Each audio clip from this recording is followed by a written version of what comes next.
I still own a lot of property, and it don't own property as you get old because it owns you. You sign out there disintegrating, and taxes $20,000 and this, that. So that's one thing. So that's the only disappointing thing in life now is to get rid of all this property because I don't need property. I got a farm, and I got give me 3 pens. I'm a little place. Give me 3 pens. When you go, here's the thing. Welcome to the museum. You need to come see what we got here. It'll expand your imagination. As this gentleman will tell you, that's a pretty neat place, isn't it? That's amazing. Yeah, people come from all over the world and say, this is the neatest museum we've ever been. It's right here in Pocatello. We've done something that nobody else has ever done. Judy's come, and her husband's been down, but so it's good. So it's, I mean, you guys got a lot of life ahead of you. You know, when you're 80, you start looking at 10 years at the very best with health, and you guys are all looking at 40, 50 years. You got to go 50 whole years. You can make a lot of plans. You can do a lot of things, make a lot of things. You got to be happy with that, especially doing what you want to do. But don't ever take a job just because you think you'll make a lot of money. And someday I'm going to start living. And especially you students, people think they're going to wait to get out of school, go to medical school, get out 35, going to start living. You're living when you're 18, 19, 20, 21, 22. You're living here, so don't put it off till you're 45 and say, I hate people say I'm going to retire and do what I want to do. You ever heard that?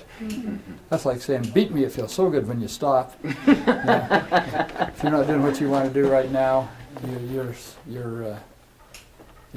losing ground. And before you go, take one of these, and you're all invited if you come down to the museum. If I'm there, I'll give you a personal tour. Take one of these and pass it around and take it home so you remember. Any other questions or comments? I was supposed to go till 15 after 5. What time is it? 15 It's about 20 after 5. Oh, not too bad Pretty then. bad, pretty good. Not pretty bad, pretty good. Any more questions? Anybody? Well, By the way, I thanks have 60 acres south of town. I like farming. The best thing in life, I love being a farm boy because I grew up on a ranch, totally independent with animals and everything else. Still, so I saved money to buy a farm again so I can keep doing it. Did Steinbeck say you can't go home again? Yeah. Right? Was that Steinbeck or? I don't think it was actually Steinbeck, but It was one of the guys like that. yeah. And you can't. Do you have another book in the works? Got 12 of them. Well, Got 40 out, and I got 12 going, but now I said, Stella, I'm so darn busy because I get so tired. I mean, I started at 3 or 4 o'clock, so I did 14 hours a day. Right now, I'm just dropping because you probably notice I've slurred my words and everything. But I started one, My Brother's Sweeper, which is really, really a good book. My Brother's Sweeper. It's our job to clean up after, the Bible thing. I'm my brother's keeper. Cain asked Abel. My Brother's Sweeper. Are you responsible for him if he's struggling in life? Or do you have a right to go have fun and do everything else when he's poor guy's and his wife are still, Well, do you have these little poor sick babies and kids like that? I mean, I drove up and there was some poor guy. He couldn't even move his leg and he's sitting in his coughing like he's dying on the street. Man, I started across the street and I thought I felt like the bad Samaritan, or whoever it was. I drove on across. I looked back. He looked okay. But Are You Your Brother's Keeper? That's going to be a really good book. And I got one on measurement.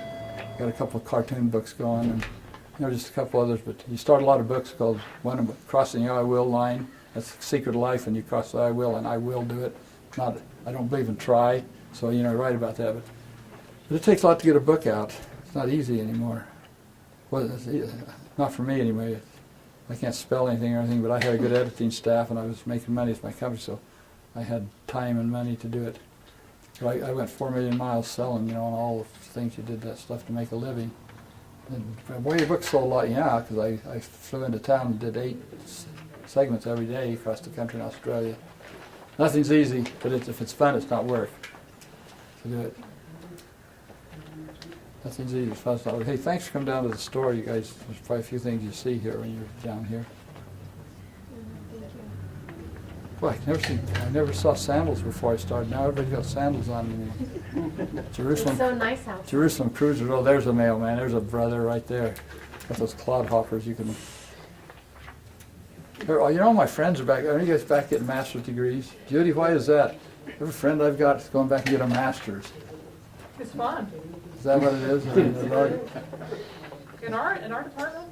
No, just in the world. All my friends say they've been out and they're about 40 years old. I'm going back and get a master's. And I go, you're doing good and you like what you're doing. You might need to get head management. Sometimes it's required. That's probably what it is, I guess, because I know I've hired 400,000 people never ask a grade or never ask a degree. That's what teachers like me saying that, but people have ability, boy, I tell you, you ask, references are really, for me, are really good. Somebody can do something, I can teach you to do anything, you know. But, well, This is our show our appreciation for Don. This is great. little opinionated, but when you get old, you can be opinionated. No, really, you get a few privileges that you get old to do. Well, I warned them you might call them stupid or dummy, but I only heard you do that once. Well, I did the last week. Come on, you dummies! You know, I Yeah. had people do that.